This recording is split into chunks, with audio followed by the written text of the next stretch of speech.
बघा, काल त्यांनी परवा 2 दिवसांनी जाहीर केलं की आम्ही संजय गायकवाड यांच्या घरी जाऊन पुस्तकाचं वाचन करणार। ही बातमी वाऱ्यासारखी इकडे पसरली आणि जवळपास शहरामध्ये आज 15 ते 20 हजार हे शिवभक्त दाखल झालेत आणि त्यांची हीच भावना होती की आम्हीसुद्धा हे पुस्तकाची ऐकणार आणि ते पुस्तकं ऐकण्याकरता आम्ही पण हजर राहणार, ही भूमिका त्यांची होती।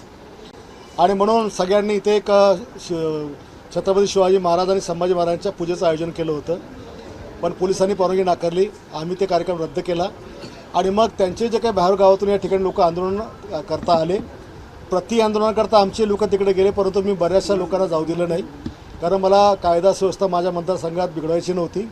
परंतु पोलिसांनी योग्य पाऊल उचललं। आम्ही जसं पोलिसांचं ऐकलं तसं पोलिसांना ऐकलं नाही आणि त्याच्यामुळे पोलिसांनी त्या सगळ्यांना डिटेन केलं आणि त्याच्यामुळे नारेबाजी त्यांच्याकडनं पण झाली, तर प्रत्युत्तरात्र आमच्या समोर पण झाली, परंतु पुस्तकाचं वाचन मात्र झालेलं नाही। प्रकाश आंबी याला तिकडे रस्त्यातच पोलिसांनी डिटेन केलेलं आहे आणि त्याच्यामुळे कदाचित ते इथं आले असते आणि त्यांनी जर मुजुरी केली असती तर कदाचित काही वेगळं घडलं असतं, पण ईश्वर कृपेने पोलिसांच्या खास प्रयत्नाने हे झालं नाही, त्याच्याबद्दल मी पोलिसांचे धन्यवाद व्यक्त करतो। प्रकाश आंबेंना जिथं ताब्यात घेतलं त्यांनी तिथे पुस्तक वाचन सुरू केलं। तू तिकडं स्मशानभूमीत वाचन कर, आम्हाला काही देणं घेणं नाही, पण आमच्या इथं शिवभक्ताच्या मिठावर चोळायला येऊ नको। आणि आम्ही तर म्हटलं तू घरात वाच ना, पण शिवरायांचं ते नाव सिद्ध कर, शिवरायांचं नावाचा उल्लेख चांगला कर। ते 20 लाख खपवले, आम्ही 100 लाख त्यावेळेला खपवतो, तर जरा महाराजांचं नावाचा उल्लेख तर चांगला कर।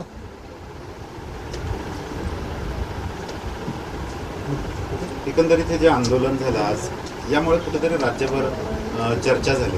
पुन्हा छत्रपती शिवरायांच्या आव्हानाबद्दल वारंवार ही चर्चा होते, काय सल्ला द्याल? व्हायलाच पाहिजे।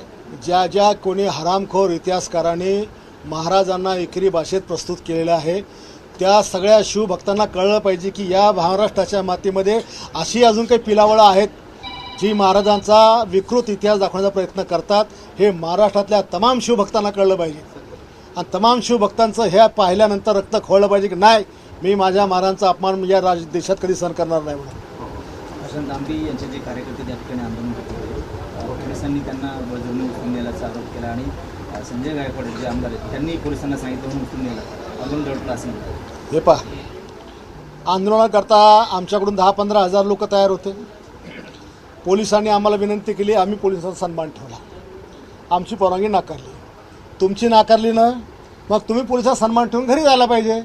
तुम्ही पोलिसांच्या अंगावर सोडून जर करत असाल तर पोलिसांची कारवाई करणार आहे। आम्ही दादागिरी करून आंदोलन केलं का? आम्ही करू शकत नव्हतो का?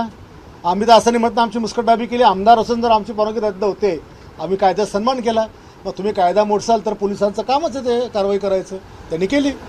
भाऊ, थोड्याच वेळापूर्वी म्हणजे काही मिनिटापूर्वीच मुख्यमंत्री देवेंद्र फडणवीस असं म्हटले की ह्या पुस्तकाला 40 वर्ष झालेले आहेत, मात्र आमदार संजय गायकवाडांनी विनाकारण वाद निर्माण केले।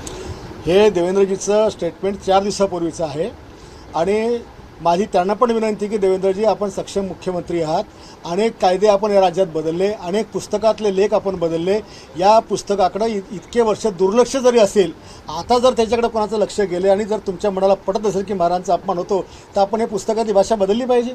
शिवाजीच्या ऐवजी छत्रपती शिवाजी महाराज असा उल्लेख करा, काय त्याच्यामध्ये वेगळं होणार आहे? आणि म्हणून मुख्यमंत्री महोदयांना माझी विनंती की एक तर अशी पुस्तकं प्रकाशित झालेली पाहिजे, किंवा केली असेल, तुमचं आमचं कोणाचं लक्ष नसेल तर आता लक्षात आलं तर कारवाई झाली पाहिजे। याच्यामुळे कुठे राज्यात वातावरण खराब करायचं किंवा कुठे जातीवाद करायचा हा हेतू आमचा अजिबात नाही आहे। आमचं सरळ साधी स्पष्ट म्हणणं आहे, महाराजांचा आदर झाला पाहिजे, याच्यापुढे काही नाही। आपण पुस्तकावर बंदी आणण्याची मागणी केलेली आहे, सभागृहात कसा आवाज येतो? 100% आम्ही या पुस्तकासंदर्भात किंवा आणखी जिथे कुठे महाराजांचा किंवा महापुरुषांचा, बाबासाहेब असतील, महात्मा ज्योतिबा फुले, हिंदुस्वामी महाराज असतील, देवी देवता असतील, संत महात्मा असतील, ज्याच्याबद्दल असं काही चुकीचं असेल, विधानसभेत पण आम्ही आवाज देतो आणि उद्यापासून आमची कायदेशीर लढाई पण चालू होणार। आम्ही महाराष्ट्राच्या सचिवाला पण, कलेक्टरला पण आम्ही विचारणार, मुख्य सचिवाला पण विचारणार, याची एनआयची परमिशन, आरएनआयची परमिशन याची आहे का, याला प्रेस काउन्सिलची मान्यता आहे का, याला जिल्हाधिकारीची मान्यता आहे का, कशामुळे हा एवढा खप करतो, याचं काही इन्कम टॅक्सची इन्क्वायरी आपण करताय का, हा शासनाला किती डुबवतो, हे सगळं करणार आम्ही। कायदेशीर लढाई आम्ही याच्यापुढे 100% लढणार। एबीपी माझा, उघडा डोळे बघा नीट।